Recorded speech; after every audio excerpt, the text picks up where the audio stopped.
เติมอาหารใจเติมพลังใจให้ตนเองเป็นประจำทุกวันเวลา 20 นาฬิกาเป็นต้นไปโปรดกดปุ่มติดตามและกด Subscribe เมื่อทำเป็นทีมมาเราจะได้พบกันเพื่อรับฟังสารธรรมข้อคิดดีๆมากมายรับบุญง่ายๆด้วยการกดแชร์เผยแพร่เป็นธรรมทานสัพพทานังธรรมทานังชินาติการให้ธรรมะย่อมชนะการให้ทั้งปวง1 แชร์1 บุญมีค่าเท่ากับเผยแผ่ธรรมะให้กว้างไกลแชร์ไปมากยิ่งได้บุญมากเป็นการเปิดโอกาสให้คนได้รับฟังธรรมพบปัญญามีความสุขพ้นจากทุกข์ด้วยการฟังธรรมะมาทวงคำมันหมู่บ้านศีลห้าคือเป็นพันธะมองโลกด้านดีมีผลเห็นคนอื่นดี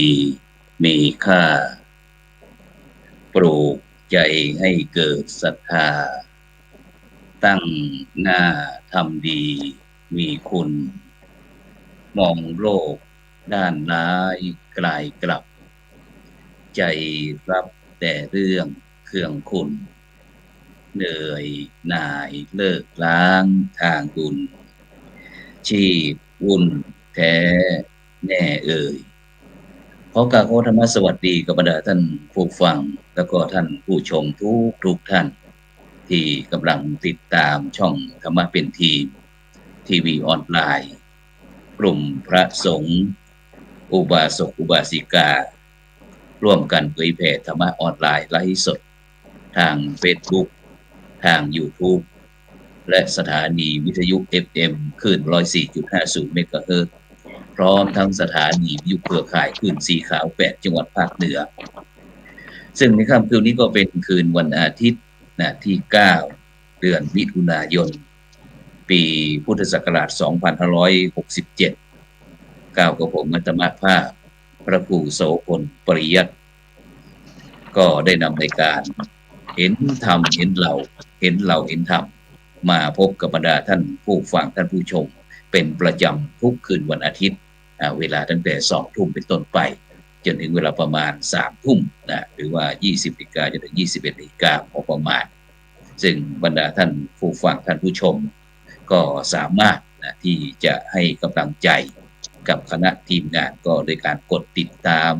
กดไลค์กดแชร์เพื่อเป็นธรรมทานยิ่งแชร์มากก็ได้บุญมากแชร์น้อยก็ได้บุญน้อยไม่แชร์ก็ไม่ได้บุญหรือว่าจะร่วมสนับสนุนช่องธรรมะเป็นทีมของเราก็สามารถที่จะร่วมบริจาคชื่อบัญชีก็ออมบุญออมธรรมวันละบาททางธนาคารไทยพาณิชย์เลขที่บัญชีก็145244700-8ชื่อบัญชีก็พระมหาไทยธรรมพระมหาชาญชัยพรหมประดิษฐ์แล้วก็พระอาจารย์ดร.จตุรงค์ชูศรีหรือว่าอีกบัญชีก็เป็นธนาคารไทยพาณิชย์เช่นเดียวกัน376225327327-2ชื่อบัญชีก็พระมหาดวงทิพย์ปริยัตธารีซึ่งวันนี้ก็ออกอากาศที่มหาวิทยาลัยมหาจุฬาลงกรณราชวิทยาลัยวิทยาเขตนครสวรรค์วันนี้แบบมาเป็นเด็กคอนวันวันนี้เพราะว่าเพิ่งเดินทางมาเพื่อที่จะปฏิบัติภารกิจศาสนกิจแทนพระเดชคุณหลวงพ่อพระเทพสิงหวราจารย์ดร.เจ้าอาวาสวัดประสิทธิ์วรมหาวิหารซึ่งท่านรับตำแหน่งในรองประธานคณะกรรมการขับเคลื่อนวัดประชารัฐสร้างสุขผลเหนือ16จังหวัดภาคเหนือของเราดังนั้นเนื่องจากที่พระเดชคุณหลวงพ่อนั้นติดศาสนกิจก็จำเป็นที่จะต้องเดินทางเข้ามาถึงแม้ว่าจะไกลแสนไกลแต่ใจเราอยู่ใกล้กันฉะนั้นก็แม้กระทั่งผู้ร่วมรายการเช่นวันนี้ก็เช่นเดียวกันซึ่งแน่นอนวันนี้เราก็ได้รับความเมตตาจากพระมหาเถระจากสิงห์เหนือเสือใต้ซึ่งวันนี้จะมาคุยกันโดยเฉพาะวันนี้ประเด็นของเราก็ตั้งบอกว่าเผยแผ่พุทธศาสนายุคใหม่ จะอย่างไรดีนะครับซึ่งวันนี้ก็ไปเลยเพราะว่าเรามีเวลาแค่1 ชั่วโมงนั่นเองแต่วันนี้เราได้รับความเมตตาจากนักเทศน์สิงห์เหนือเสือใต้ไปที่สิงห์ใต้ก็แล้วกันไปที่ท่านอาจารย์พระมหาบวรประวรธรรมโมจากวัดบุญนาลอกเลขานุการเจ้าคณะจังหวัดนครศรีธรรมราชอำเภอเมืองจังหวัดนครศรีธรรมราชนมัสการครับอาจารย์มหาบวรครับผมครับถวายความเคารพครับครูบาอาจารย์ครับผมถวายความเคารพครับรูปครับเราเจริญพรญาติโยมด้วยนะที่รับชมครับไปรูปที่2เลยนะครับอาจารย์ครับไปที่อาจารย์พระครูนะครับจันทสรการนะครับจากอำเภอสันทรายจังหวัดเชียงใหม่ครับนมัสการครับอาจารย์ครูสรการครับผมครับผมกราบนมัสการครับครูบาอาจารย์ครับครับวันนี้เป็นอย่างไรบ้างครับบรรยากาศที่เมืองเชียงใหม่เห็นว่าจะมีฝนตกตอนนี้ผมอยู่ที่วิทยาลัยสงฆ์นครสวรรค์ครับผมอยู่บึงบรเพชรครับวันนี้ตอนนี้บะมีตกนะครับยังไม่ตกนะครับตอนนี้ฝนยังไม่ตกแต่มีลมครับลมมาครับมีลมนะครับฉะนั้นก็ระมัดระวังด้วยนะครับแล้วก็ภารกิจวันนี้เป็นยังไงบ้างครับอาจารย์ครับในช่วงนี้ศาสนกิจทั้งการอบรมสั่งสอนหรือว่าไปเป็นกำลังใจให้กับพี่น้องพุทธศาสนิกชนนะครับทั้งงานบุญงานกุศลอะไรต่างเป็นยังไงบ้างครับคิวเอียดไหมครับช่วงนี้ก็ตอนนี้มีเรื่อยๆนะครับอาจารย์ครับพอดีวันนี้เป็นวันอาทิตย์นะครับทางหน่วยอบรมประชาชนประจำตำบลหนองหานอำเภอสันทรายจังหวัดเชียงใหม่ก็ตอนนี้เปิดโครงการถวายความรู้ให้กับพระภิกษุสงฆ์สามเณรแล้วก็ญาติโยมที่มีความสนใจในการเทศแบบพื้นเมืองแล้วก็อักษรล้านนาครับอาจารย์ครับตอนนี้เป็นรุ่นที่7แล้วครับรุ่นที่7ครับตอนนี้เราเริ่มโครงการนี้ยังครับอาจารย์พระครูครับตอนนี้เริ่มได้2 อาทิตย์วันนี้แหละครับเป็นยังไงบ้างครับคุยให้ฟังหน่อยวันอาทิตย์แรกวันที่2แล้วก็วันนี้วันที่9นะครับเป็นอาทิตย์ที่2ในการพบเจอกันนะครับทั้งหมดปีนี้เปิดโครงการระยะเวลาแค่7 วันนะครับโครงการ7 วันครับ7 วันก็มีพระภิกษุสามเณรให้ความสนใจมาประมาณ40 กว่ารูปครับปีนี้ที่เรานิเทศทั้งแบบบรรยายแล้วก็พื้นเมืองด้วยใช่ไหมครับอาจารย์ครับครับสอดแทรกกันไปครับแล้วก็ถวายความรู้หลักๆก็คือเทศแบบล้านนาแล้วก็อย่างวันนี้หัวข้อการพูดก็คือการเผยแผ่ยุคใหม่อย่างไรดีนะครับก็คือใช่เผยแผ่มีพระหนุ่มเนนน้อยให้ความสนใจ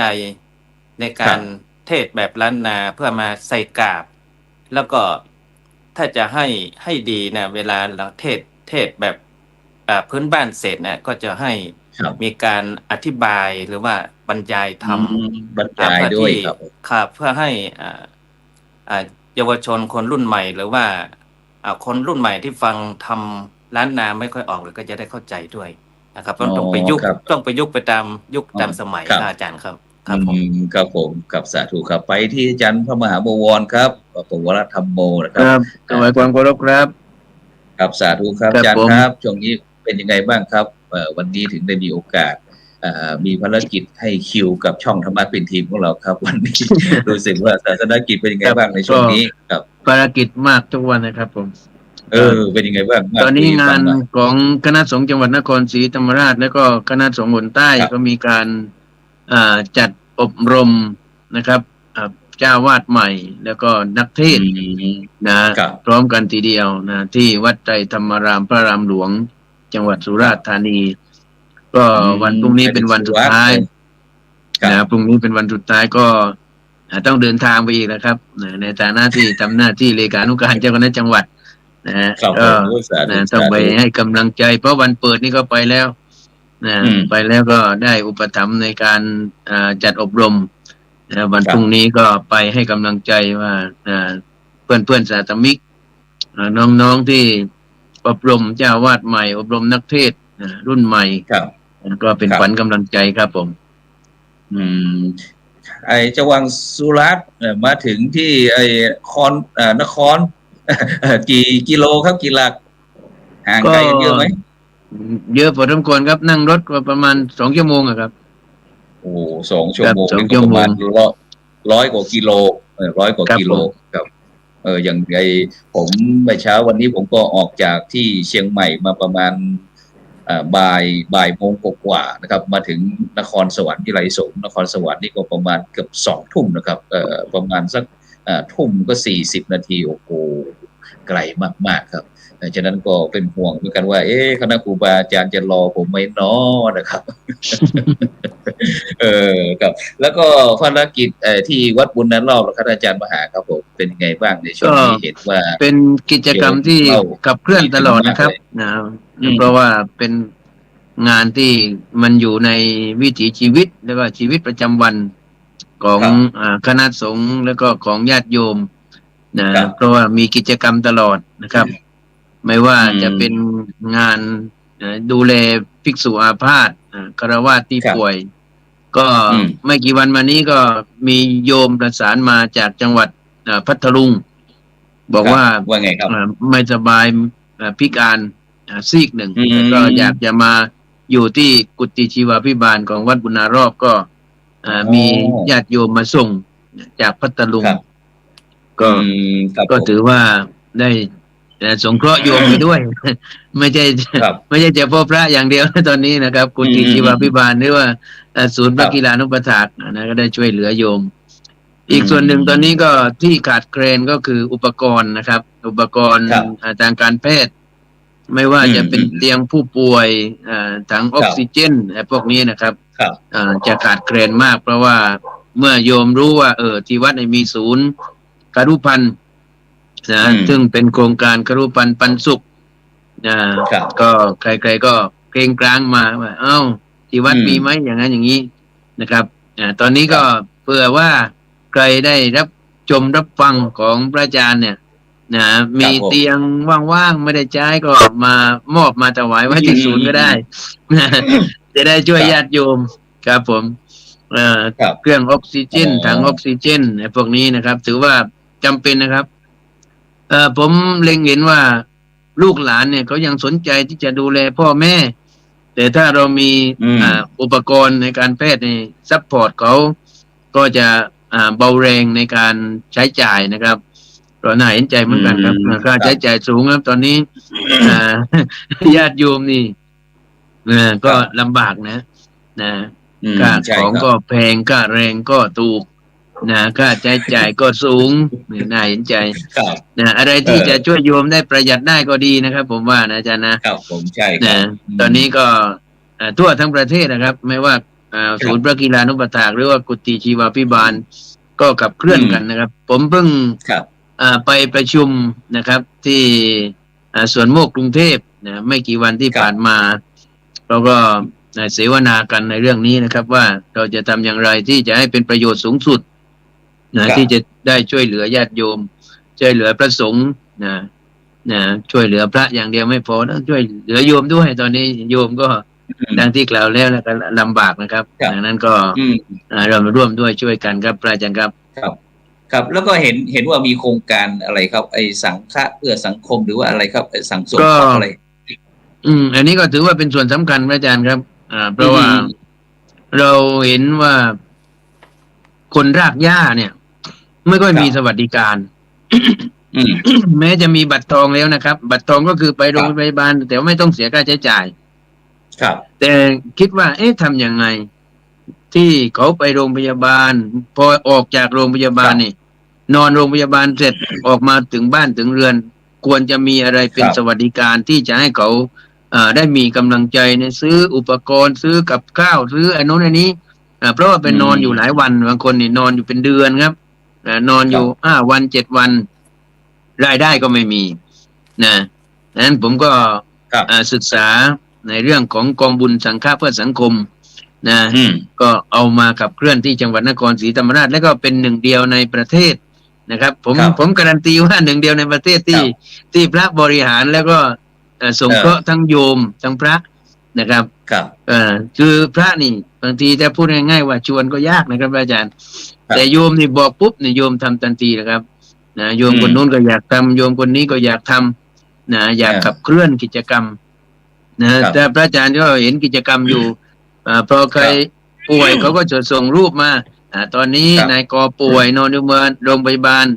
เสร็จแล้วก็บอกอาตมากับผมก็บอกว่าออกจากโรงพยาบาลแล้วก็เอาใบรับรองแพทย์ว่าไปนอนกี่คืน เช่นว่า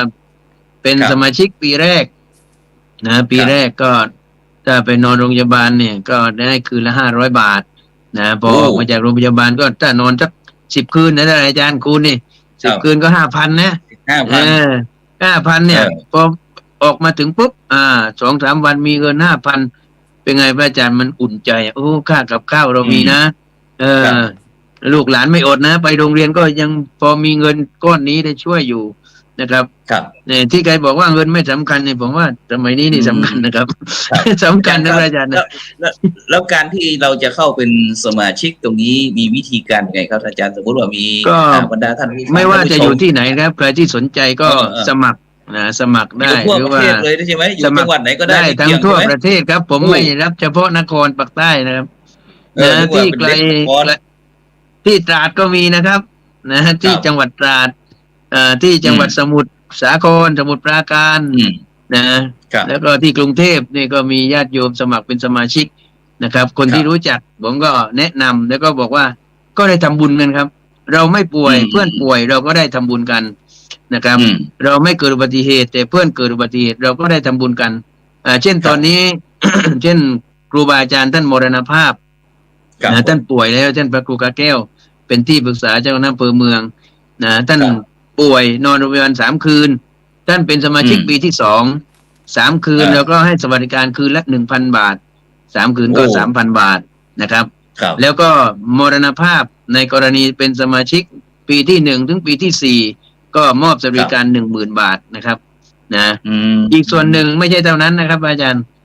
เราก็ ครับ มอบรีดได้ รีดได้ประโยชน์เช่นรีดพัดลม แล้วก็ อืม ผ้าไตรแล้วก็เป็นเจ้าภาพให้อีก1 คืน ก็บอกบุญสมาชิกกันนี่เลยครับนะครับ นอกจากว่าร่วมสมทบกันแล้วเนี่ย ก็บอกบุญกันว่าใครอยากจะทำบุญพระอาจารย์ก็จะเห็นว่าคนนู้นโอนมาคนนี้โอนมา เพราะเรามีจำนวนสมาชิกเป็นพันนะครับที่อยู่ในกลุ่มไลน์เนี่ยกลุ่มเล็กนี่500กลุ่มใหญ่นี่ก็เป็น100 กว่า เพราะบางคนที่สามารถที่จะเข้าถึงสื่อได้ก็จะได้สะดวก อืม แต่เพราะบางคนคนแก่ก็เข้าถึงไลน์ไม่ได้ครับผม ครับ แล้วก็ที่สำคัญคือไม่ได้จำกัดอายุพระอาจารย์ ครับอ๋อครับผม ไม่จำกัดอายุ แต่ก็อย่างเดียวก็คืออย่าให้มีโรคร้ายแรงครับอย่าเป็นผู้ป่วย ครับ ติดเตียงอย่างนั้นนะครับผม ม ก็คือทำ รับ เพื่อที่จะช่วยเหลือกันนะ ครับ นะ ตั้งกองบุญเนี้ยเพื่อที่จะช่วยเหลือกัน ตอนนี้ ครับ เรามีปัจจัยหมุนเวียนอยู่ประมาณ1 ล้านเศษพระอาจารย์ผมทำมา3 ปี โอ้สาธุ นะครับ ปี ผม 65 66นี่เข้าปี67นะครับ อืม เนี่ยปี67นี้ก็มีสมาชิกนี่เท่าไหร่ร้อยกว่ารูปคนนะ ครับ ก็ถือว่าเยอะนะครับอาจารย์นะครับ แก อย่าง เกือบ อย่างการ เกือบ การ วันนี้ การที่จะเข้ 300 กว่าเลยครับปีนี้ ครับ อย่างการที่จะเข้าสมัครเนี่ย เราจะมีว่าไอปีหนึ่งเราจะต้องมีกำหนดไหมครับหรือว่าจะเข้าเมื่อไหร่ก็ได้ แล้วแต่ผู้ที่ ก็ สมาชิกพร้อม ไม่กำหนดครับผม คือท่านเข้าเมื่อไหร่เราก็คุ้มครองตั้งแต่วันที่สมัคร ถ้า อืม ท่านจะต่ออายุ ก็คือต่ออายุวันที่ท่านสมัคร อ๋อ ครับผม คือเอา ครับ เอาวันที่สมัครเป็นเกณฑ์ครับอาจารย์ ครับ นะเพราะมันจะมีการหมุนเวียนตลอดทั้งปี ถ้าสวัสดิการก็เอาตั้งแต่วันที่สมัคร แล้วก็ อืม 3 เดือนป่วยเราก็ได้สวัสดิการป่วยถ้า ครับ ว่าสมัครแล้วเป็นอุบัติเหตุก็ได้สวัสดิการอุบัติเหตุ แต่ถ้า ครับ เสียชีวิตนี่ต้องเป็นสมาชิกแล้ว6 เดือนนะ6 เดือน ครับผม นะ อื ถามว่าทำไมให้6 เดือนเพราะอยากให้อยู่นานๆครับ ไม่ใช่ว่าสมัครปุ๊บตายปั๊บ โอ้ อยากให้อยู่นานๆครับ ครับครับ นะจะได้บุญหนุนนำ ครับผ ก็มีส่วนนะพระอาจารย์บางรูปบางคนนี่ เข้าโรงพยาบาลไม่หยุดเลย นะ เออ แต่พอ เพราะว่า มาสมัครกองบุญนี่ ไม่เข้าเลยโรงพยาบาลโรงพยาบาล โอ้ ไม่รู้จักเลย อันนี้ก็มีเหมือนกันครับ อืมครับ อาจารย์สนใจสมัครได้นะครับ ครับเดี๋ยว นี่หมดอาจารย์พระครูสมัครได้ ครับใช่ใช่ครับอาจารย์พระครูจันทสรการครับได้ยินในท่านอาจารย์พระมหาบวรปวรธรรมโมนะครับเจ้าวาดวัดบุญนารอบนะครับอำเภอเมืองจังหวัดนครศรีธรรมราชนะครับวันนี้ออกอากาศที่นครศรีธรรมราชแล้วก็ที่เชียงใหม่แล้วก็นครสวรรค์นะครับที่เราทั้งสามลูกวันนี้บรรดาท่านผู้ฟังท่านผู้ชมเราอยู่ด้วยกันนะท่านกับท่านอาจารย์พระครูจันทสรการครับได้ยินวิธีคิดวิธีทำวิธีบริหารของพระรุ่นใหม่อย่างท่านอาจารย์พระมหาบวรปวรธรรมโมแล้วเป็นยังไงบ้างครับอาจารย์ช่วยเสริมเติมเต็มหน่อยอ๋อครับบทบาทของพระเรา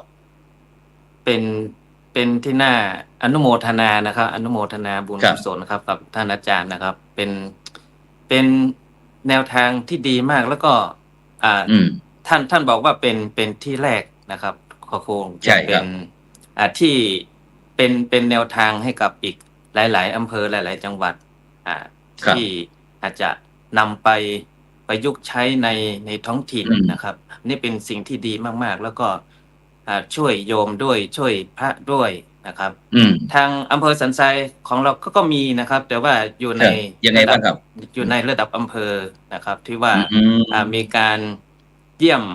พระสงฆ์สามเณรที่ป่วยอาพาธแล้วก็เป็นโครงการ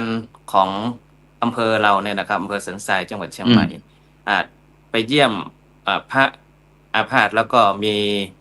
ญาติโยมอย่างผู้ป่วยติดเตียงเนี่ยก็มีไปเยี่ยมแต่ละหน่วยของอปต.เนี่ยแต่ละตำบลในอำเภอสันทรายก็จะมีกิจกรรมอย่างนี้ทุกตำบลนะครับค่อยๆเป็นค่อยๆไปยังไม่เติบโตเหมือนกับนครศรีธรรมราชนะครับเด็กนครนี่ไม่ธรรมดาครับครับโอ้สุดยอดเลยครับสุดยอดครับซึ่งโดยเฉพาะวันนี้ผมนั่งรถมากับท่านอาจารย์พระครูบัณฑิตธรรมพรนะครับซึ่งเป็นผู้ประธานมูลนิธินะครับ1016นะครับเพื่อการกุศลนะครับซึ่งท่านก็ได้สนับสนุนช่องธรรมะเป็นทีมเราเหมือนกันว่า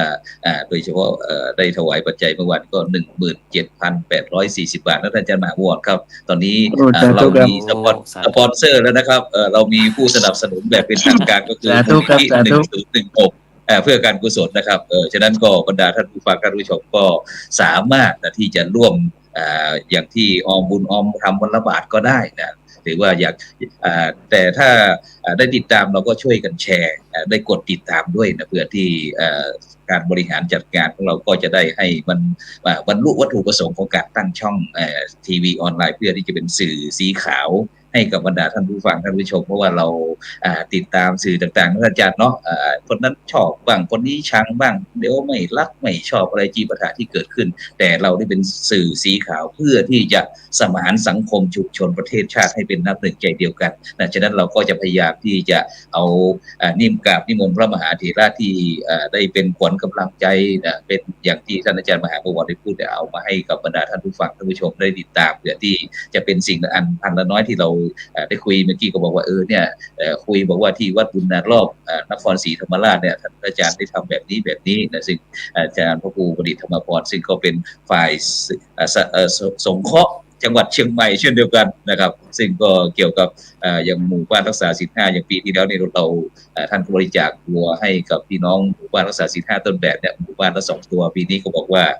คุยกันเมื่อกี้นะครับบอกว่าเดี๋ยวปีนี้เราให้ควาย2ตัวกับหมู่บ้านรักษาศีล 5 16จังหวัดนี่ก็32ตัวรวมทั้งเกี่ยวกับเรื่องค่าขนส่งอีกส่งให้ถึงที่เลยนะอาจารย์มหาวรครับฉะนั้นเนี่ยเรามาเห็นที่ผมพยายามที่จะคุยให้อาจารย์ทั้งสองผู้ร่วมในการทั้งสองผู้ฟังก็คือเราอยากจะให้เห็นบทบาทของพระสงฆ์ในปัจจุบันเนี่ยมันมีความหลากหลายท่านอาจารย์มหาพระครูจันทสรการเข้าไปเห็นบทบาทจากปัจจุบันนี้กับเมื่ออดีตที่ผ่านมาเนี่ยในการเผยแผ่พุทธศาสนาของเราซึ่งก็ถือว่าเป็นหัวใจสำคัญเนี่ยมันมีการเปลี่ยนแปลงไหมครับอาจารย์ครับในมุมมองของกับผมนะครับผมว่า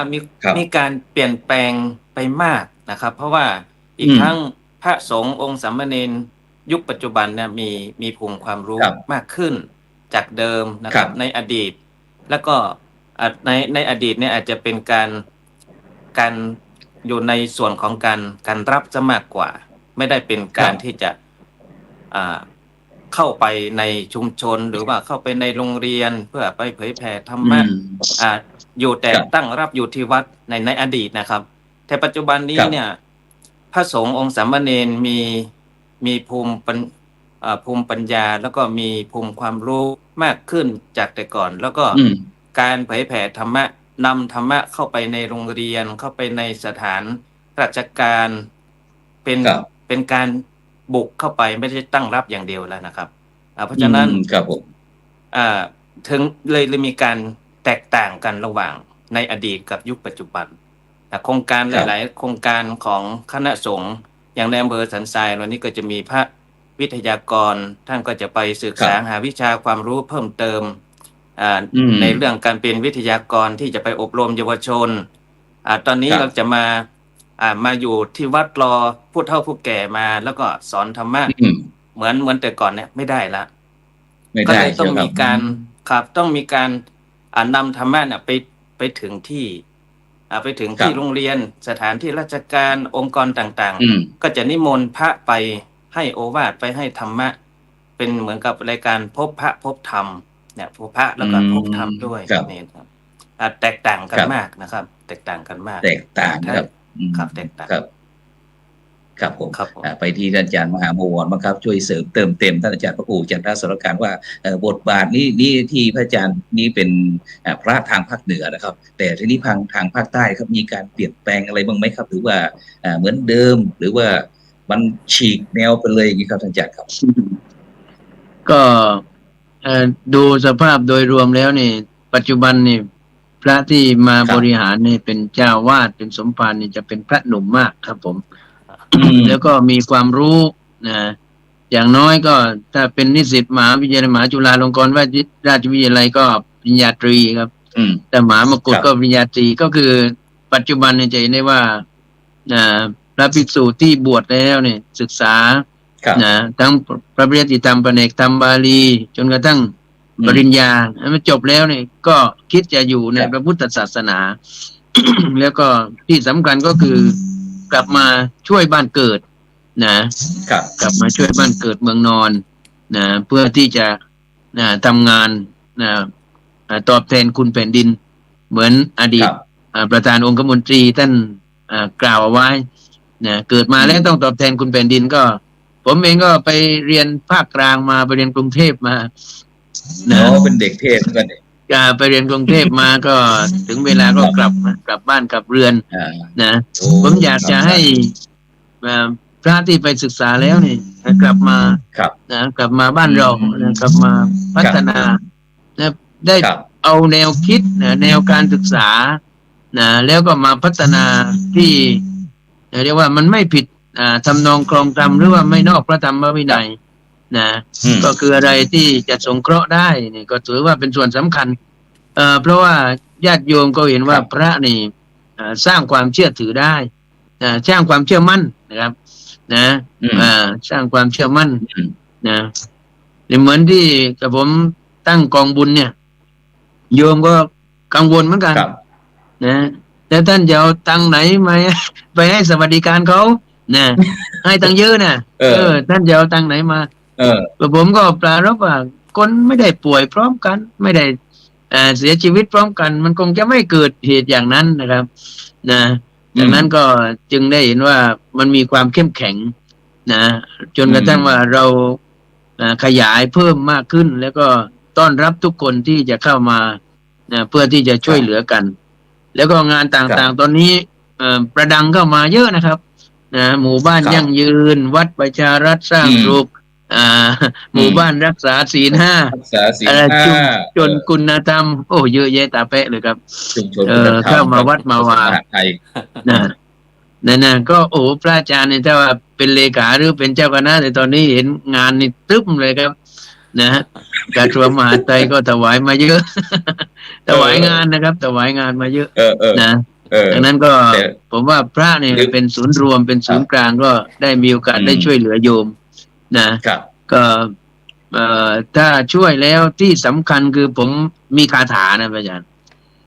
ถ้าทำแล้วเนี่ยถ้าไม่มีคาถานี่ก็ลำบากเหมือนกันนะผมเอาคาถาศักดิ์สิทธิ์ของหลวงพ่อพุทธทาส นะฮะ ว่ายังไง ผ ครั ม บ ใช้มาตลอดนะครับ หลวงพ่อฝาก ผม ให้ไว้ไง เอาพุทธังธัมมังสังฆังไม่หวังอะไรไม่เป็นอะไรทำหน้าที่ไปด้วยความสุขใจตลอดเวลาสาธุท่องขึ้นใจเลยครับ นะฮะ สาธุสาธุ ทำแบบนี้ครับ เนี่ยงานสาธารณสงเคราะห์ครับนะไม่หวังอะไรไม่เป็นอะไรไม่ใช่อยากได้ไม่อยากเป็น อืม นะถ้า ครับ เขาให้คือพระเถระพระมหาเถระท่านเห็นว่าควรที่จะมอบหมายหน้าที่ให้ก็ยินดีที่จะสนองงานนะ อืม คือไม่ได้ไปวิ่งไม่ได้ไปนู่นนี่นั้น ดังนั้นเนี่ยเพราะว่าถ้าเราทำหน้าที่ถูกต้องสมบูรณ์เนี่ยความสำเร็จผลมันเกิดโดยอัตโนมัติครับผม อืม นั้นปัจจุบันนี่คณะสงฆ์ของเรานี่เข้มแข็งขึ้นนะ อืม แต่ก็ต้องอดทนเหมือนกันนะบางที ครับ ก็มีกระแสบ้าง อืม กระแสต่างๆที่เกิดขึ้นก็ต้อง มี มีสติ มีทัวร์ลงบ้างไหมครับทัวร์ลงบ้างไหม ทัวร์ มีทัวร์ลงไหม ปักใต้ไม่ค่อยมีเท่าไหร่ครับทัวร์เนี่ย เลอโอ้ดีจังสาธุสาธุไม่ค่อยมีทัวร์เท่าไหร่ แล้วก็ ครับ พระจำนวนไม่มากครับอาจารย์ ครับ นะ ผม ไม่เหมือนภาคอื่นที่จะมีสื่อมีข่าวอะไรต่างๆ แต่ปักใต้เรื่องพระกับสื่อนี่ไม่ค่อยมีครับผมนะถือว่าเป็นที่ภาคภูมิใจนะหลวงพ่อ ครับ เจ้าคณะภาค16เนี่ยหลวงพ่อปรารภอยู่เรื่อยว่า น่าชื่นใจว่าภาคของเรา มี ภาค ความ ใต้ สุข ของเราไม่ค่อยมีเหตุการณ์ เกี่ยวกับพระสงฆ์มากนักนะครับ อืม อันนี้ก็ถือว่าเป็นความโชคดีนะครับนะครับ ผม ดังนั้นก็ถือว่าเป็นส่วนสำคัญที่เราจะต้องร่วมกันขับเคลื่อนนะครับมีงานอปตก็ต้องเอาเรื่องใน อืม ปีนี้ ผมว่าผมจะเข้า เป็น อ ไง ปตด้วย เลอ ยังไม่เคยสมัคร จะ อ ทำ ปตเลย หมู่บ้าน ครับ สีหน้า ผม ก็ผ่านไปแล้วเดี๋ยวจะเข้าอปตด้วยปีนี้ โอ้ครับผมครับสาธุครับ ครับ นี่ ครับ คือบทบาทที่ท่านอาจารย์พระมหาบวรปรวัตธรรมโมนะครับ ซึ่งเป็นตัวแทนของพระนักเผยแผ่ภาคใต้ของเราทั้ง14 จังหวัดนะครับ14 จังหวัดนะครับฉะนั้นเรามาทางภาคเหนือบาง16 จังหวัดมีคาถาหรือเปล่าท่านอาจารย์พระครูจันทสรการมีคาถาบ้างไหมเวลาไปเทศน์ไปเผยแผ่เนี่ย ครับ ก็ เป็นยังไงบ้างครับวิธีการในปัจจุบันนี้การเทศน์หรือว่าการเผยแผ่พระพุทธศาสนาของเราตามงานต่างๆเป็นยังไงบ้างครับทางภาคเหนือของเราก็จะคล้ายๆกับที่ท่านทางภาคใต้บ้างไหมครับอาจารย์พ่อครูครับ ครับผมการเผยแผ่ทางภาคเหนือก็เหมือนกันทุกภาคนะครับ เพราะว่าการเผยแผ่ ครับ เนี่ยเราเน้นผู้รับสารพระสงฆ์องค์สามเณรนี่เป็นผู้ส่งสาร แล้วเราจะนำสารไป ครับ ให้ผู้รับสารเนี่ย เราก็ต้องดูผู้ฟังว่าจะเป็นกลุ่มเยาวชน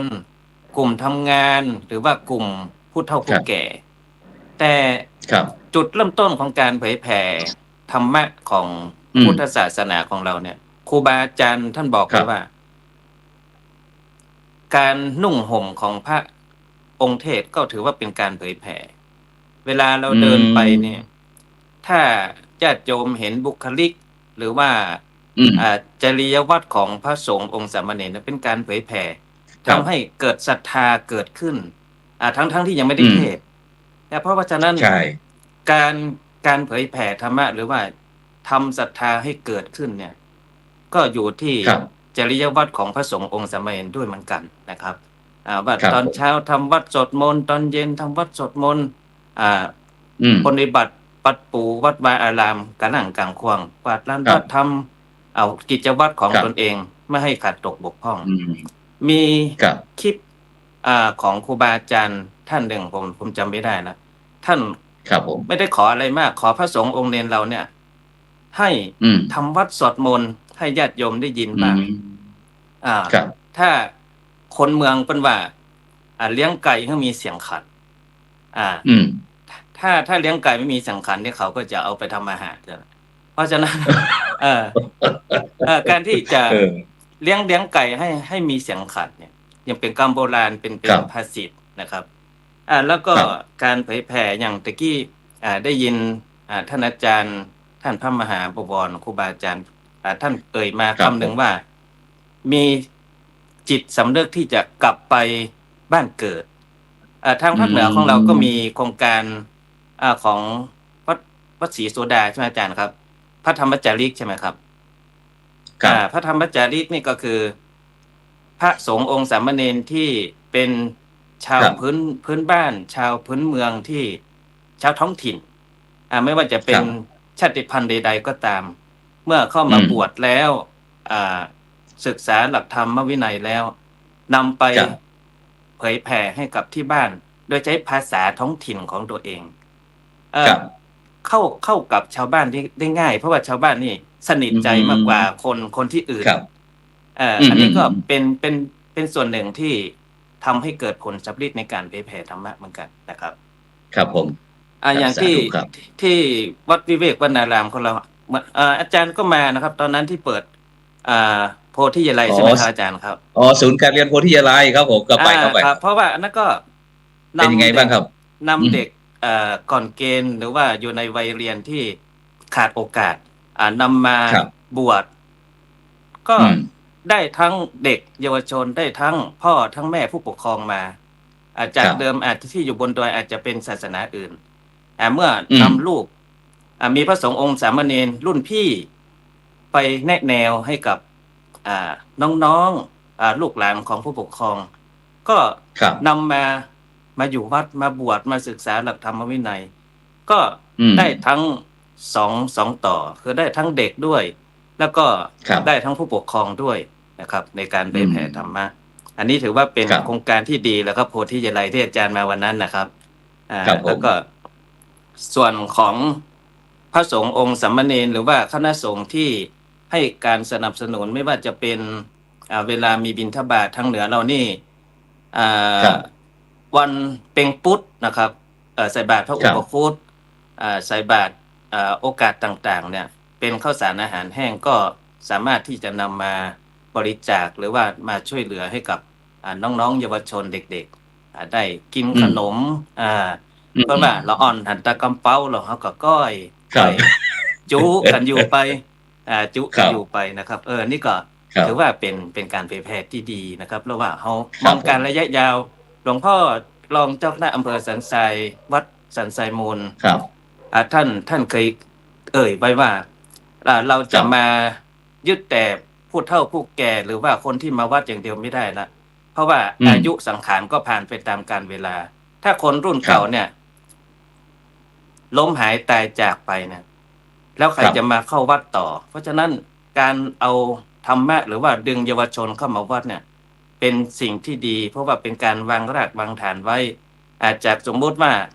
คนเฒ่าคนแก่ที่มาวัดเนี่ยอายุ50 60 70ไปละอาจจะถึงไม่ถึงไม่รู้นะครับ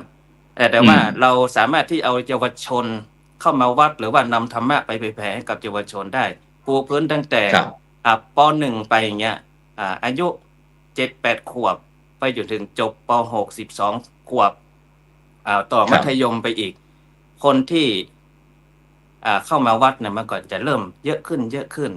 แทนที่ผู้เฒ่าผู้แก่ที่จะล้มหายตายจากไปนะครับเป็นการวางแผนล่วงหน้าไว้ระยะยาวเหมือนกันนะครับดีมากเลยครับดีมากครับสาธุครับไปที่นั่นขณะนี้บรรดาท่านผู้ฟังท่านผู้ชมก็กำลังติดตามรายการเห็นธรรมเห็นเราเห็นธรรมวันนี้เราเอาสิงห์เหนือเสือใต้นะครับมาพบคุยกันเกี่ยวกับเรื่องการเผยแพร่ซึ่งก็จะเป็นเรื่องทั่วๆไปนี่แหละนะที่ก็เพราะว่าพระอาจารย์ทั้งสองรูปนะครับก็ถือว่าเป็นห่วงใยกับบรรดาท่านผู้ฟังท่านผู้ชมพุทธศาสนิกพี่น้องชาวไทยทุกคนนั่นแหละที่อยากจะให้เอาวิธีการวิธีทำวิธีคิดอะไรวิธีปฏิบัติทางพุทธศาสนาเนี่ยให้ไปประยุกต์ใช้กับการดำเนินชีวิตซึ่งสิ่งพวกนี้ที่อาจารย์แม้กระทั่งอาจารย์มหาประวัติก็คุยเกี่ยวกับเรื่องเมื่อกี้บอกว่าอยากจะให้พระรุ่นใหม่เนี่ยหลังจากที่ได้เรียนพอประมาณแล้วก็กลับไป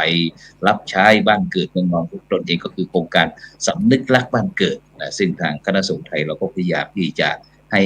พระพุทธเจ้าเหล่านี้ออกไปช่วยกับสังคมโดยเฉพาะอย่างที่เราเห็นบทบาทผลงานอะไรต่างๆที่ทำอย่างนี้อย่างท่านอาจารย์พระมหาบุวรไปทำเกี่ยวกับเรื่องนอกจากที่ท่านจะเป็นเลขานุการเจ้าคณะจังหวัดแล้วเป็นรองเจ้าคณะอำเภอเมืองด้วยแล้วก็เป็นอีกเยอะแยะมากแม้กระทั่งตลอดโควิดที่ผ่านมาบรรดาท่านผู้ฟังท่านผู้ชมนะเตาเผาที่ระเบิดบูรณะใหม่ก็มีจีปาถะนะซึ่งเราก็อยากจะเห็นสิ่งดีๆความมีเมตตากรุณาต่อของพระ สงฆ์ไทยเราเนี่ยที่มีต่อพี่น้องพุทธศาสนิกชนเพราะว่าไม่มีสื่อไหนที่จะนำไปเสนอนอกจากช่องธรรมะเป็นทีมของเราเท่านั้นเองนะที่จะนำสื่อเสนอนอกจากนั้นก็โอ้โหเรื่องขี้หมูมาขี้กาแห้งอะไรก็เอาออกกันที่พระธาตุหมดโดยเฉพาะวันสำคัญทางพุทธศาสนาเนี่ยเราก็ไม่เข้าใจว่าเราทุกคนเนี่ยที่เกิดมาในโลกเนี่ยเราต้องการความสุขหรือความทุกข์กันฉะนั้นถ้าเราคิดดีเราก็จะพบดีนะฉะนั้นสิ่งที่แม้กระทั่งสื่อต่างๆในปัจจุบันเนี่ยแม้แต่พระคุณเจ้าที่ทำงานบทบาทอย่างนี้ก็ไม่มีใครแต่รองพระคุณเจ้าเราก็หยิบน้ำเซเว่นหรือว่าอะไรร้านโชว์หวยอะไรสักขวดนึงโดยไม่บอกญาติโยมเนี่ยโอ้โหเป็นข่าวดัง1,000,000%เลยนะฉะนั้นท่านอาจารย์มหาวรครับเราไม่ได้ใช่ว่าจะมาด้วยความตัดท้อน้อยใจอะไรน้อยอกหมองใจอะไรก็ต่อพี่น้องพุทธศาสนิกชนเรานะแต่เราอยากจะคุยให้ฟังว่าในปัจจุบันเนี่ยมันมีความหลากหลายขึ้นในสังคมของเราหลายคนก็หลายความคิดมากความคิดก็หลายสิ่งที่จะพึงพอใจถูกใจบ้างไม่ถูกต้องบ้างถูกต้องไม่ถูกใจฉะนั้นการเผยแผ่พุทธศาสนาของเราโดยเฉพาะท่านอาจารย์เป็นพระนักเผยแผ่ทางภาคใต้เรามีวิธีการอย่างไรครับท่านอาจารย์ครับก็ต้องเอาสติปัญญาของตนเป็นประมาณว่าเรามีความรู้ความสามารถขนาดไหนที่จะทำงานเพราะว่าทำงานร่วมกับทั้งเด็กนะมีทั้งเด็กทั้งผู้ใหญ่นะแล้วก็ผู้สูงอายุนี่ก็เรียกว่าต้องก้าวกันได้หมดที่เป็นเด็กก็ที่วัดนี่ก็จะมีศูนย์ศึกษาพระพุทธศาสนาวันอาทิตย์วัดบุญนารอบซึ่งก็มีโรงเรียนเครือข่ายก็โรงเรียนสตรีจรัสพิชากรระดับประถมแล้วก็โรงเรียนบ้านทั่วทองนี่เมื่อวานก็เพิ่งไปประถมนิเทศนะเปิดการเรียนการสอนธรรมศึกษาในสถานการศึกษา ซึ่งก็ทำมาตลอดนะครับอันนี้ก็ของเด็กก็เหมือนที่อาจารย์พระครูบอกว่าต้องเข้าไปถึงโรงเรียนนะที่วัดนี่ก็ต้องเข้าไปถึงโรงเรียนครับไม่ใช่ว่าเจาะอยู่ที่รับอยู่ที่วัดอย่างเดียวนะต้องเข้าไปถึงโรงเรียนไปสอนธรรมศึกษากับเด็กนักเรียนสอนแล้วไม่พอนะอาจารย์พอสอบได้ให้ทุนอีกสอบได้ให้ทุนการศึกษาอีกครับเนี่ยเป็นขวัญเป็นกำลังใจอย่างน้อยก็ว่าพระสงฆ์เราก็ทำงานเพื่อที่จะให้เยาวชนคนของชาติมีศีลธรรมคุณธรรมจริยธรรมมากยิ่งขึ้นนะเพราะว่าศีลธรรมของเยาวชนคือสันติภาพของโลกนะเราต้องฝึกตั้งแต่เล็กแต่น้อยตัวผมเองนี่ที่มาบวชแล้วอยู่ได้นานอย่างนี้นี่เพราะว่าพ่อแม่พาเข้าวัดครับนะไหว้พระสวดมนต์ที่บ้านนะครับอาจารย์ตื่นหัวรุ่งนี่ตี 5นี่ตื่นแล้วก็ตื่นล้างหน้าล้างตาไหว้พระสวดมนต์พอตอนเช้าก็จัดเตรียมเพื่อจะไปโรงเรียนนะถ้าวันไหนวันพระก็ถ้าวันพระไม่ตรงกับโรงเรียนก็จะพาไปวัดเช่นวันเสาร์อาทิตย์วัดอยู่ใกล้บ้านนะครับแล้วเสร็จแล้วถ้าวันไหนตรงกับวันโรงเรียนแต่เราไม่ได้มาไหว้พระสวดมนต์ก็มากินข้าวเที่ยงในวัดนะก็คือยังไงก็ให้ไปวัดนะครับนะก็ถือว่าสมัยนี้กับสมัยเก่าก่อนนี่มันแตกต่างกันเยอะนะก็สมัยนี้บางคนอย่าพาลูกไปวัดเดี๋ยวจะไปรบกวนพระจริงไหมป้าจันว่าแล้วเด็กมันจะเข้าวัดได้ยังไงทีนี้มึงอย่าไปเลยวัดนะไปอย่างโน้นอย่างนี้เดี๋ยวไปกวนเขาอย่างนั้นอย่างนี้โอ้ครับนะให้พาครับเนี่ยเหมือนใครที่พาลูกหลานมาวัดเนี่ยผมชื่นใจครับดีแล้วโยมพามาวัดเด็กๆมันจะได้เห็นพระเห็นเจ้านะไหว้พระสวดมนต์มันรู้เรื่องไม่รู้เรื่องก็ปลูกฝังปฏิทีละเล็กเล็กน้อยนะครับอาจารย์นะค่อยซึมซับไปปัจจุบันนี้มันตรงข้ามนะมันไม่พาเข้าวัดนะปัจจุบันนี้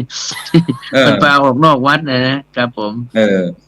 พาตอนที่เอาไม่ไหวแล้วถึงจะพามาฝากลงท่านอาจารย์มหาบวรตอนที่ปกติอยู่ดีสบายแล้วไม่สนใจแล้วไม่ฝากพาลูกไปนู่นไปนี่บางแต่ถ้าลูกหลานไม่ไหวแล้วรู้สึกว่าข้างเหยียบไปทางคอกแล้วเนี่ยมาหาท่านอาจารย์มหาแล้วใช่ไหมอาจารย์ครับอาจารย์มหาครับแล้ววิธีการที่เราจะให้พระรุ่นใหม่ของเราโดยเฉพาะเมื่อกี้ได้ยินท่านอาจารย์พระครูจันทสรการบอกว่ามีการเปิดหลักสูตรอะไรที่ทางภาคใต้เราพอมีบ้างไหมครับในการที่จะม มีคอร์สในการที่จะให้พระเนรรุ่นใหม่อะไรได้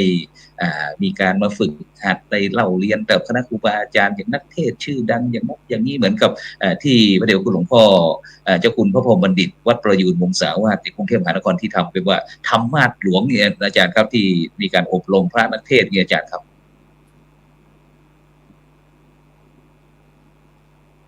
จะได้ยินไหมครับอาจารย์มหาบัว เสียงเบาครับ ครับอ๋อครับ เมื่อตะกี้ว่าอาจารย์ ดังหรือยังครับก็คือทางภาคใต้ของเรามีคอร์สมีหลักสูตรอะไรบ้างครับในการที่เราจะผลิตนักเผยแผ่หรือว่านักเทศน์ มีครับมีอบรมนักเทศน์ครับผมครับคือรวมระดับผลนะครับจัดอบรมที่วัดไตรธรรมารามอบรมท่านเจ้าวาดด้วย แล้วก็อบรมพระนักเทศน์ด้วยเพื่อที่จะฝึกเทศฝึกสอนญาติโยมขึ้นธรรมาสน์เป็นสอนธรรมะเป็นนะครับก็แต่ว่าต้องขยายฐานคือให้ทั่วไปตอนนี้ก็เน้นว่าให้เจ้าอาวาสเทศให้เป็นก่อนโยมมาวัดนี่เจ้าอาวาสไม่เทศให้ฟังบ้างก็ไม่รู้จะคุยอะไรแล้วนะครับแต่ของผมนี่ที่ครับผมเวลาเราผมนี่ที่วัดนี่ผมจะฝึกหมดนะครับผมจะฝึกหมดฝึกพระเนรในวัดเช่นวันธรรมมัสวนะวันพระนี่ก็ให้หัดขึ้นแล้วก็จัดคิวเรียงเป็นคิวไปเลยว่าใครเทศไม่ใช่เทศแต่เจ้าวาดอย่างเดียวก็ลูกวัดก็หัดเทศขึ้นธรรมาสน์ก็เรียกว่า ต้องถ้าว่าเองไม่ได้ก็เอากันเทศไปอ่านนะครับ อ่านกันเทศกันก่อนนะครับแล้วมันก็ได้ชำนาญต่อไปก็จะได้เทศเป็นเทศได้นะครับผมแล้วเวลาเราใช้ภาษาเราจะใช้ภาษาท้องถิ่นหรือว่าจีนเป็นภาษากลางก็แล้วแต่ครับแล้วแต่ถนัดครับผมเช่นผมไปพูดสถานีวิทยุนี่ผมก็เร่งตายครับเร่งตายเร่งตายนะเพราะสถานีวิทยุนี่ก็เร่งตายแต่เวลาเทศก็ใช้ภาคกลางนะครับกลางแบบทองแดงครับกลางแบบทองแดงก็ครับสาธุครับงั้นเดี๋ยวเราไปภาคเหนือบ้างนะครับเดี๋ยวจะหาว่าครูโสพลลำเอียงนะครับเอาแต่ภาคใต้เราไปภาคเหนือมันก็จากกับวิธีการที่เมื่อกี้พระอาจารย์บอกว่ามีคอร์สหลักสูตรอะไรต่างๆที่จะให้ลูกพระลูกเนรมาศึกษาเราเรียนที่จะเป็นศาสนทายาทสืบต่อพุทธศาสนาในการเผยแผ่อะไรต่างๆนี่ครับของเราเป็นยังไงบ้างครับอาจารย์ครับทางภาคเหนือของเราครับผมในส่วนของที่ผมดูแลเนี่ยนะครับอาจารย์ครับผมเป็นโครงการของอปต.แล้วก็เป็นโครงการต่อเนื่องมาหลายปีนะครับเพราะว่าทางเชียงใหม่ของเรานี่ขึ้นชื่อว่าเป็นการอนุรักษ์ไม่ว่าจะเป็นการอู้เมืองอู้เหนือนะครับอู้กับเมืองแล้วก็ยุคปัจจุบันเนี่ยเรื่องการเทศบรรยายเนี่ยก็มีเกือบทุกวัดถ้ามีภูมิธรรมไม่ว่าจะไปเรียนนักธรรมชั้นตรีชั้นโทชั้นเอกก็สามารถที่จะนำเอาหัวข้อธรรมมาเทศมาขยายใจความให้ญาติโยมได้ฟังแต่ว่าที่อปต.หนองหานสันทรายของเราเนี่ยเชียงใหม่ของเราเนี่ยได้หยิบยกประเด็นนี้ขึ้นมาโดยการเสริมจากปกติจะมีการเทศบรรยายอยู่แล้วบางรูปถ้าคุยเก่งๆพูดเก่งๆก็สามารถที่จะยกเอาหัวข้อธรรมมาแล้วก็บรรยายไปได้แต่โครงการของเรานี่เป็นโครงการที่อนุรักษ์แบบล้านนามีการเทศแบบธรรมวัตรพื้นเมืองเหนือแล้วก็มีการใส่กาบเทศมหาชาติแบบระบำทำนองของภาคเหนือเป็นการอนุรักษ์แล้วก็พระสงฆ์องค์เนรที่มีความสนใจก็จะมีมาทุกปีแล้วก็ตอนนี้ที่ทางอปต.หนองหานสันทรายเชียงใหม่เราเปิดมาเนี่ยก็ได้7 รุ่นในปีนี้นะครับถือว่าได้รับการตอบรับที่ดีจากพระสงฆ์องค์เนรไม่ว่าจะเป็นป้าน้อยป้าหนานหรือว่าญาติโยมที่มีความสนใจก็จะมาเอาระบำทำนองเพื่อที่จะเป็นการอนุรักษ์รักษาไว้ไม่ให้สูญหายนะครับปีนี้นี่ก็มีพระสงฆ์องค์เนรจากต่างจังหวัดไม่ว่าจะเป็นจังหวัดศรีสะเกษมาอยู่เชียงใหม่ก็มาฝึกเหมือนกันนะครับอาจารย์ครับแล้วก็คือมีตัวอย่างที่ประสบผลสำเร็จถึงได้เป็นแรงจูงใจให้กับพระสงฆ์องค์เนรที่อยู่ต่างจังหวัดเนี่ยที่มาอยู่เชียงใหม่มาศึกษาที่เชียงใหม่มีจิตมีใจที่จะมาศึกษาเพราะว่าเห็นผลสำเร็จอย่างท่านอาจารย์พระครู วิสุทธ์วรยานวัดแม่โจ้เป็นคน ครับ ศรีสะเกษแต่ว่ามาอยู่เชียงใหม่นานแล้ว แล้วก็สามารถ อืม ที่จะพูดภาษาเหนือได้ เทศ ครับ เมืองได้ เขียนตัวเมืองได้ เพราะว่าเป็นการจิตใจรักอย่างหนึ่งนะครับ มีความสนใจเพราะฉะนั้นถ้าใครมีความสนใจแล้วก็เรียนได้ครับไม่ยากอะไร ครับ นะครับ ฉะนั้นเวลาหลักการสอนของเทคนิคในการสอนอาจารย์อย่างสมมติว่าผมเป็นสามเณรไปสมัครของอาจารย์แต่แรกนี่อาจารย์ก็ ครับ เบื้องต้นนี่เราจะต้องแนะนำให้เขาเริ่มต้นตรงไหนดีครับผมในการที่เราจะไปฝึกเทศแบบล้านนาของเราครับ เทศแบบล้านนานี่ ถ้าเป็นคนเมืองเหนือเนี่ยจะได้เปรียบ เพราะว่า ครับ กู้เมืองอยู่ เรียน แล้ว ยังไงครับ ได้เปรียบก็คือ เวลาเราอ่านทำหรือว่าออกสำเนียงเนี่ยจะเป็นภาคเหนือถ้าเป็นคนภาคกลางหรือว่าคนต่างจังหวัดก็จะพูดเหนือไม่ค่อยชัด คืออาจจะไม่ได้อารมณ์ของทางเหนือ ไม่ได้อรรถรสรสชาติ ไม่ได้อรรถรส ครับผม ไม่ได้อรรถรสเพราะฉะนั้นก็จะต้องมีการปูพื้นก่อนนะครับ ไม่ว่าจะเป็ เริ่ น มต้นตรงไหนครับลองเลย ให้ว่านโมก่อน ลอง นะครับ ครับกราบนิมนต์อาจารย์ลองหน่อยเอาตอนนี้ นโมทำเมือง สอน นะ ห ค น่ รั อบ ยครับผม อย่างนโมทำเมืองก็เป็นธรรมวัตรทั่วไปอย่างปกติก็เวลาภาคอื่นเทศก็จะมีนโม9 ชั้นนโมแบบ3 จบพูด3 จบแต่ทางเหนือเขาละนิมนต์แค่จบเดียว ก็เลยจะต้อง ครับผม เอาให้ได้ลมเดียวนะครับ อย่างเช่น นะโมตัสสะภะคะวะโตอะระหะโตสัมมาสัมพุทธัสสะแบบเนี้ยครับปูพื้นให้ ครับ เอาง่ายๆก่อน ยังไม่ต้องพิสดารเดี๋ยว ครับ เด็กๆจะถอนใจเสียก่อน เพราะฉะนั้น อืม เอาปูให้พื้นให้ง่าย แล้วเวลา ครับ เทศเนี่ยให้จังหวะจากโคนเสมอต้นเสมอปลายให้ว่า เป็นจังหวะไม่ให้ช้าเกินไปไม่ให้เร็วเกินไป ผู้ฟังก็จะฟังแล้วได้อารมณ์ได้อรรถรสในการ ครับ ฟังนะครับ ฉะนั้นเมื่อกี้ผมได้ยินอาจารย์บอกว่านี่มันเป็นมหาวัด แล้วฉะนั้นมันก็ต้องมีเทศหลายระบบใช่ครับมีมหาวัดแล้วก็มี มีธรรมวัตรแล้วก็มหาชา ธร ติ รมวัตร อาจารย์ครับ มหาชาติ ธรรมวัตรก็คือ ธร การ รมวัดกับมหาชาติครับผม ครับธรรมวัตรก็คือการ ลอง เทศปก ครั ติ บ ถ้ามหาชาติครับเริ่มต้นยังไงที่เราจะให้เด็กน้องลูกพระลูกเนน การสอน ใหม่ๆเข้ามาเนี่ยครับการที่จะฝึกเทศมหาชาติได้ต้องมีเสียงในก่อนเสียงในก็คือเหมือนกับเสียงเราเรียกแมวแมวเนี่ยเด็กๆก็จะหัวเราะกันคือหลายๆพฤติกรรมก่อนไม่ให้อายละปกติอาจจะอายกันแต่ถ้าเราให้ห้องเสียงแมวเหรอแมวเด็กๆสามเณรพระที่มาอาจจะวางท่าวางทางเดี๋ยวหัวเราะเพราะว่าต้องเปิดใจก่อน เปิดใจเสร็จแล้วใครที่มีเสียงในเนี่ยแมวก็สามารถที่จะไปฝึกเทศมหาชาติแบบล้านนาได้นะครับ เพราะฉะนั้นมันมี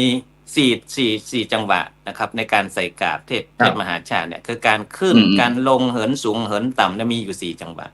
เพราะฉะนั้นก็ค่อยสอนไปให้อยู่ใน7 วันนะครับวันละจังหวะลองซิมเปิลสักนิดหนึ่งครับอาจารย์ครับมหาชาติทางล้านนาของเราลองสักนิดหนึ่งครับอาจารย์มหาบัวรอฟังอยู่ครับขอโอกาสเวลานิดหน่อยนะครับก็ ครับผม แต่ถ้าว่าไปคงจะยาวแต่ว่า สักนาทีหนึ่งสัก2 นาทีก็ได้เอา2 นาทีถ้าเอาสมมุติเอาคำง่ายๆก่อนนะอย่างคำว่าฟังลายนะครับฟังลา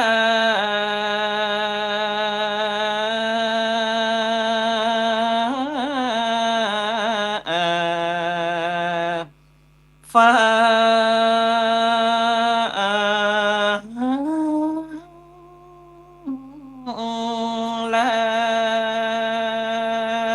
อันนี้เป็นการลงนะครับลงก็คือจะแยกออกเป็นลงแบบเสียงนอก1 ครั้งเสียงใน1 ครั้งลงเสียงในล้วนมันจะมีแต่ละขั้นตอนในการฝึกครับอาจารย์ครับ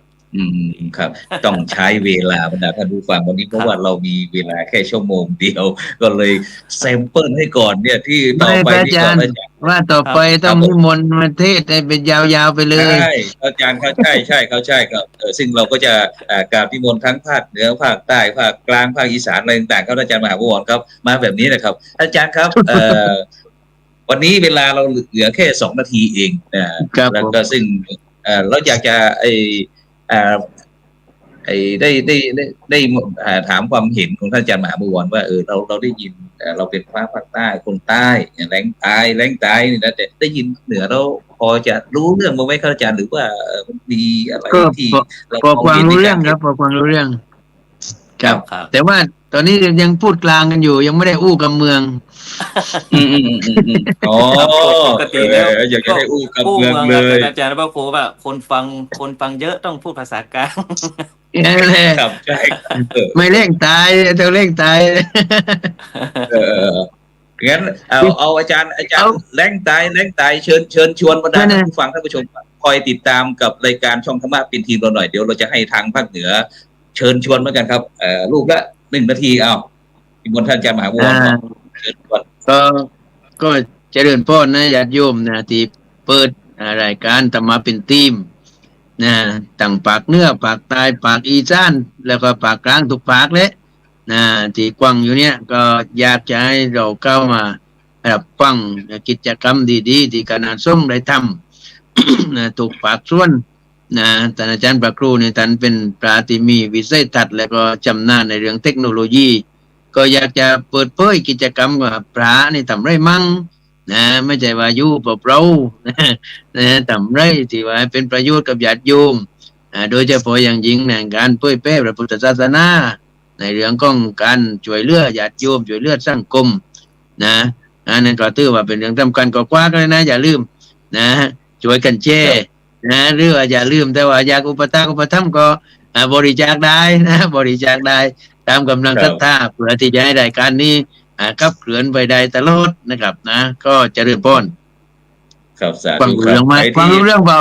ฟังรู้เรื่องเปล่าครับฟังรู้เรื่องครับนิดหน่อยครับเอาไปทางภาคเหนือเลยครับกู้คำเมืองครับเชิญชวนติดตามรายการเราช่องธรรมะเป็นทีมเราหน่อยครับผมครับขอเจริญพรศรัทธาญาติโยมท่านผู้ฟังทั้งหลายที่ได้รับฟังรายการธรรมะเป็นทีมอยู่ในคณะนี้ก็ดีกิจกรรมของพระสงฆ์องค์สามเณรที่ได้กระทำอยู่ในคณะนี้ถือว่าเป็นประโยชน์ทั้งในพระพุทธศาสนาของเราบอกว่าจะเป็นตั้งพระสงฆ์องค์เณรฆราวาสญาติโยมกิจกรรมต่างๆที่แต่ละวัดละวาได้กระทำขึ้นมาแล้วก็ได้มีกิจกรรมเพื่อเป็นประโยชน์ทั้งตั้งวัดก็ดีตั้งบ้านก็ดีศรัทธาญาติโยมท่านใดที่มีความสนใจแล้วก็ที่จะได้ร่วมบริจาคทำบุญอย่างก็ดีเนี่ยก็ขอติดต่อที่ท่านอาจารย์พระครูโสพลปริยัติได้อันนี้ก็ฝากไว้กับศรัทธาญาติโยมของตัวเนอร์ทุกภาคทุกจังหวัดเนาะสาธุครับฉะนั้นก็พรุ่งนี้นะครับก็ทางคณะอนุกรรมการโครงการวัดประชารัฐสร้างสุขผลเหนือนะครับก็จะได้มีการประชุมนะครับในวันจันทร์ที่10 มิถุนายนนะครับณห้องประชุมอาคารเรียนหลวงพ่อคูณปริสุทธโธนะครับมหาวิทยาลัยมหาจุฬาภรณ์ราชวิทยาลัยวิทยาเขตนครสวรรค์นะครับตำบลนครสวรรค์ออกนะครับอำเภอเมืองจังหวัดนครสวรรค์วันพรุ่งนี้นะครับก็จะมีการบรรยายโดยท่านอาจารย์เจ้าคุณพระสุธีธนบัณฑิตนะครับรองศาสตราจารย์ดรนะครับคณบดีบัณฑิตวิทยาลัยนะครับที่ก็จะมาได้เสริมเติมเต็มให้บอกว่าในปัจจุบันนี้อย่างที่เรากำลังสื่อในบรรดาท่านผู้ฟังผู้ชมว่าพระคุณเจ้าคณะสงฆ์ไทยเรานี่ก็พยายามที่จะมีส่วนร่วมในการที่จะมาบรรทุกบำรุงสุขให้พี่น้องให้มีความสุขแบบยั่งยืนเองนะครับฉะนั้นก่อนในค่ำคืนนี้ก็เวลาหมดเวลาแล้วก็ท่านอาจารย์ทั้ง2 รูปนะครับก็กราบขอบคุณนะครับหวังว่าในโอกาสต่อไปเราคงจะได้คุยสนุกแบบนี้นะครับให้กับบรรดาท่านผู้ฟังท่านผู้ชมนะครับฉะนั้นก่อนในค่ำคืนวันนี้ก็หลับฝันดีนะครับมีเงินใช้ไร้โลคาพยาธินะครับไม่เจ็บไม่จนนะครับร่ำรวยทุกผู้สำหรับในค่ำคืนนี้ขอกล่าวคำว่าสา